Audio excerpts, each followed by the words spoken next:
जगज्जननी करुणामयी माँ तारिणी दर्शन एवं आशीर्वाद लाभ करने पर घसीपुरा निर्वाचन मंडलीर विधायक प्रार्थी सौम्य रंजन पट्टनायक आगामी दिन में घसीपुरा निर्वाचन मंडली सहित ओडिशार सर्वांगीन उन्नति पाई कृपामयी माँ तारिणी निकट में प्रार्थना करिसेंति। माँ दर्शन पर गोविंद भंज एवं स्वर्गत भीमसेन राउत प्रतिमूर्ति माल्यार्पण दे हजार हजार कर्मी सहित पदयात्रा माध्यम तारिणी मंदिर माँ होटेल पर्यंत जाइथिले।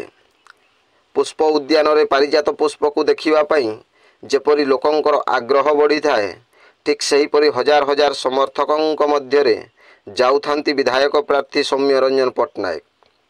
भाषा साहित्य कला संस्कृतिर पुजारी ओडिया अस्मितार कथा कहूथिबा ओडिया अस्मितार गाथा गाउथिबा ओडिशा राजनीतिर गभीर ज्ञानी स्वाभिमानी प्रबल प्रतापी 4 दशंधि धरी लोकंकर मंगल कामना करुथिबा लोकंकर सेवा करुथिबा सौम्य रंजन पट्टनायक रणहुंकार विरोधी मन में छनका पशिलाणी।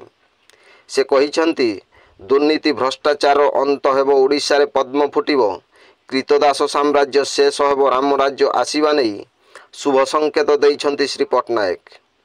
कथा छଳରେ से कहिसेंति ओडिशा बीजेपी मूलदुआ स्थापन करिथिलु आमे तेणु यह घर बाहुडा कहिले अत्युक्ति हेब नाही बोली कहिबा सहित से संकेत रे कहिसेंति लक्षांतरे भानु जलेषु पद्म इंदु 2 लक्ष कुमुदश्चतोई जाजस्य प्रीति नतस्य दूरं लक्ष लक्ष योजन रे सूर्य थिले मध्य तांको किरण रे पद्म फुटिबो आगामी दिन रे एथिरे संदेह नाही।